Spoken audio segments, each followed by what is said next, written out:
ರಾಜ್ಯ ಬಿಜೆಪಿ ಪಾಳಯದಲ್ಲಿ ಭಿನ್ನಮತ ತೀವ್ರಗೊಂಡಿದೆ. ಒಬ್ಬರಾದ್ಮೇಲೆ ಒಬ್ರು ಬಹಿರಂಗವಾಗಿಯೇ ರಾಜ್ಯಾಧ್ಯಕ್ಷ ವಿಜೇಂದ್ರ ವಿರುದ್ಧ ಬಂಡೆದ್ದು ವಾಗ್ದಾಳಿ ಮಾಡುತ್ತಿದ್ದಾರೆ. ಇದೀಗ ಕಾಂಗ್ರೆಸ್ನಿಂದ ಬಿಜೆಪಿಗೆ ಬಂದಿದ್ದ ಡಾಕ್ಟರ್ ಕೆ ಸುಧಾಕರ್ ವಿಜೇಂದ್ರ ವಿರುದ್ಧ ಸಿಡಿದೆದ್ದಿದ್ದು ಮತ್ತೆ ಗರ್ವಾಪ್ಸಿ ಆಗುವ ಸಾಧ್ಯತೆ ಇದೆ. ಬಿಜೆಪಿ ಸಂಸದ ಸುಧಾಕರ್ ಮತ್ತೆ ಗರ್ವಾಪ್ಸಿ. ರಾಜ್ಯ ಬಿಜೆಪಿ ಸದ್ಯ ಮನೆಯೊಂದು ಮೂರು ಬಾಗಿಲಾಗಿದೆ. ಬಿಜೆಪಿ ರಾಜ್ಯಾಧ್ಯಕ್ಷ ಬಿವೈ ವಿಜೇಂದ್ರ ವಿರುದ್ಧ ಬಸವನಗೌಡ ಪಾಟೀಲ್ ಯತ್ನಾಳ್, ರಮೇಶ್ ಜಾರಕಿಹೊಳಿ, ಶ್ರೀರಾಮುಲು ಬಹಿರಂಗವಾಗಿ ಸಮರ ಸಾರಿದ್ದಾರೆ. ಇದೀಗ ಮಾಜಿ ಸಚಿವ ಹಾಗೂ ಚಿಕ್ಕಬಳ್ಳಾಪುರ ಸಂಸದ ಡಾಕ್ಟರ್ ಕೆ ಸುಧಾಕರ್ ವಿಜೇಂದ್ರ ವಿರುದ್ಧ ಸಿಡಿದೆದ್ದಿದ್ದು ಏಕವಚನದಲ್ಲೇ ವಾಗ್ದಾಳಿ ನಡೆಸಿದ್ದಾರೆ. ಇದರ ಮುಂದುವರೆದ ಭಾಗವಾಗಿ ಸುಧಾಕರ್ ತೆರೆಮರೆಯಲ್ಲಿ ಮತ್ತೆ ಕಾಂಗ್ರೆಸ್ ಸೇರಲು ಸಿದ್ಧತೆ ನಡೆಸಿದ್ದಾರೆ. ಕಾರ್ಯಕರ್ತರು ಹೇಳಿದಂತೆ ನಿರ್ಧಾರ ಕೈಗೊಳ್ತೇನೆ. ಪಕ್ಷ ಬಿಡುವ ಸುಳಿವು ನೀಡಿದ ಡಾಕ್ಟರ್ ಕೆ ಸುಧಾಕರ್. ಇತ್ತೀಚೆಗಷ್ಟೇ ಸುದ್ದಿಗೋಷ್ಠಿ ನಡೆಸಿದ್ದ ಸುಧಾಕರ್ ತಮ್ಮ ಭವಿಷ್ಯವನ್ನ ಹಾಳು ಮಾಡುವ ರೀತಿ ನಿರ್ಧಾರ ತೆಗೆದುಕೊಳ್ತಿದ್ದಾರೆ. ಪಕ್ಷವನ್ನ ಅವನತಿಗೆ ತೆಗೆದುಕೊಂಡು ಹೋಗುವ ಸಂದರ್ಭದಲ್ಲಿ ಬೇರೆ ಮಾರ್ಗ ಕಾಣಿಸ್ತಿಲ್ಲ.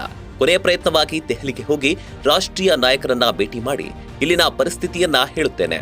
ಅಂತಿಮವಾಗಿ ನನ್ನ ಮುಂದಿನ ರಾಜಕೀಯ ನಡೆಯನ್ನ ತಿಳಿಸುತ್ತೇನೆ ಅಂತ ಸಂಸದ ಸುಧಾಕರ್ ಹೇಳಿರುವುದು ಹಲವು ಅನುಮಾನಗಳು ಹುಟ್ಟುವಂತೆ ಮಾಡಿದೆ.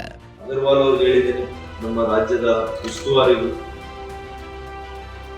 ಅವ್ರು ಹೇಳಿದ್ರು, ಯಾವುದೇ ಕಾರಣಕ್ಕೂ ನಿಮಗೆ ಅನ್ಯಾಯ ಆಗಿರುವಂಥದ್ದು ಪಕ್ಷಕ್ಕೆ ಏನ್ ಕೊಡುಗೆ ಅವರು ಇವಾಗ ಮಾಡಿರೋರು. ಶಿಡ್ಲಘಟ್ಟದಲ್ಲಿ ಮೊನ್ನೆ ಬಂದಿರುವಂತ ವ್ಯಕ್ತಿ ಪಾಪ 50,000 ಮೆಂಬರ್ಶಿಪ್ ಮಾಡಿಸಿದೆ. ನಮ್ಮಲ್ಲಿ 58,000 ಮೆಂಬರ್ಶಿಪ್ ಆಗಿದೆ. ಯಾರು ಪಕ್ಷಕ್ಕೆ ಅಹರ್ನಿಶಿ ದುಡಿದಿದ್ದಾರೆ ಅಂತ ಒಂದು ಕೈ ಬಿಡ್ತೀರಿ. ಯಾರು ನನ್ನ ವಿರುದ್ಧವಾಗಿ ಕೆಲಸ ಮಾಡಿದ್ದಾರೆ, ಯಾರು ಪಕ್ಷಕ್ಕೆ ಏನು ಕೊಡುಗೆ ಇಲ್ಲ ಅಂತವ್ರನ್ನ ಅಧ್ಯಕ್ಷ ಮಾಡ್ತಾರೆ. ಯಾಕೆ ಸಮಾಲೋಚನೆ ಮಾಡಲಿಲ್ಲ? ಮೊನ್ನೆ ಕೋರ್ ಕಮಿಟಿ ಮೀಟಿಂಗ್ ಆಗಿದೆ. ಕೋರ್ ಕಮಿಟಿಯಲ್ಲಿ ಯಾಕೆ ಚಿಕ್ಕಬಳ್ಳಾಪುರ ವಿಷಯ ಇಟ್ಟಿಲ್ಲ ನೀವು? 13 ಜಿಲ್ಲೆಗಳ ಬಗ್ಗೆ ಚರ್ಚೆ ಮಾಡಿಲ್ಲ ನೀವು. ಯಾಕೆಂದ್ರೆ ಅಲ್ಲೇನ್ ಹೇಳಿದ್ರಿ, ಇನ್ನ ಕೂಡ ಚರ್ಚೆನೇ ಆಗಿಲ್ಲ ಅಂತ ಸುಳ್ಳು ಹೇಳಿದ್ರಿ. ಇವತ್ತು ನೋಡಿದ್ರೆ ಏಕಾಏಕಿ ಪ್ರಕಟಿಸ್ತೀವಿ. ಇವತ್ತು ನಾನು ನಮ್ಮ ನಾಯಕರುಗಳಲ್ಲಿ ನಮ್ಮ ಕೇಂದ್ರ ನಾಯಕರಲ್ಲಿ ಮಾನ್ಯ ಪ್ರಧಾನಮಂತ್ರಿಗಳು, ಮಾನ್ಯ ಗೃಹ ಸಚಿವರು ನನ್ನ ಮೇಲೆ ವಿಶ್ವಾಸ ಇಟ್ಟಿದ್ದಾರೆ. ರಾಷ್ಟ್ರೀಯ ಅಧ್ಯಕ್ಷ ಅವ್ರನ್ನ ಭೇಟಿ ಮಾಡ್ತೇನೆ. ಇಲ್ಲಿನ ವಾಸ್ತವತೆಗಳನ್ನ ಎಲ್ಲ ಕೂಡ ಬಿಚ್ಚಿಡ್ತೇನೆ. ಕಳೆದ 5 ವರ್ಷಗಳಲ್ಲಿ ನಾನು ಗಮನಿಸಿರುವಂಥದ್ದು ಇವರ ವ್ಯವಹಾರಗಳು, ಇವರು ಯಾವ ರೀತಿ ರಾಜಕಾರಣವನ್ನು ಮಾಡ್ತಾರೆ, ಯಾವ ರೀತಿ ಪಕ್ಷ ಸಂಘಟಿಸ್ತಾ ಇದ್ದಾರೆ, ಯಾವ ರೀತಿ ಪಕ್ಷ ಒನ್ಸ್ ಫಾರ್ ಆಲ್ ಕ್ಲೋಸ್ ಮಾಡಕ್ ಕೊಟ್ಟಿದ್ದಾರೆ. ಹಾಗಾಗಿ ಇದಕ್ಕೆ ಭವಿಷ್ಯ ಇಲ್ಲ. ಇಂಥವ್ರನ್ನ ನೀವು ಮತ್ತೆ ನೆಚ್ಕೊಂಡ್ರೆ, ಮಾನ್ಯ ಯಡಿಯೂರಪ್ಪನವರೇ ಬೇರೆ, ನಾನು ಅವ್ರ ಜೊತೆ ಕೆಲಸ ಮಾಡಿದ್ದೆ, ಅವ್ರ ವ್ಯಕ್ತಿತ್ವನೇ ಬೇರೆ.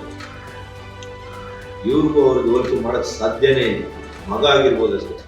ಇದಿಷ್ಟೇ ಅಲ್ಲ, 2019ರಲ್ಲೂ ನಾನು ಹೇಳಿದ್ದೆ. ಆವತ್ತೂ ಸಹ ನಾನು ಶಾಸಕ ಸ್ಥಾನಕ್ಕೆ ರಾಜೀನಾಮೆ ನೀಡಿದ್ದೆ. ನನಗೆ ಪದವಿಗಳು ಮುಖ್ಯವಲ್ಲ, ಆದರೆ ಸ್ವಾಭಿಮಾನ ಮುಖ್ಯ. ನನ್ನ ನಂಬಿದ ಕಾರ್ಯಕರ್ತರು ಹಾಗೂ ಮುಖಂಡರ ಸಭೆ ಮಾಡ್ತೇನೆ.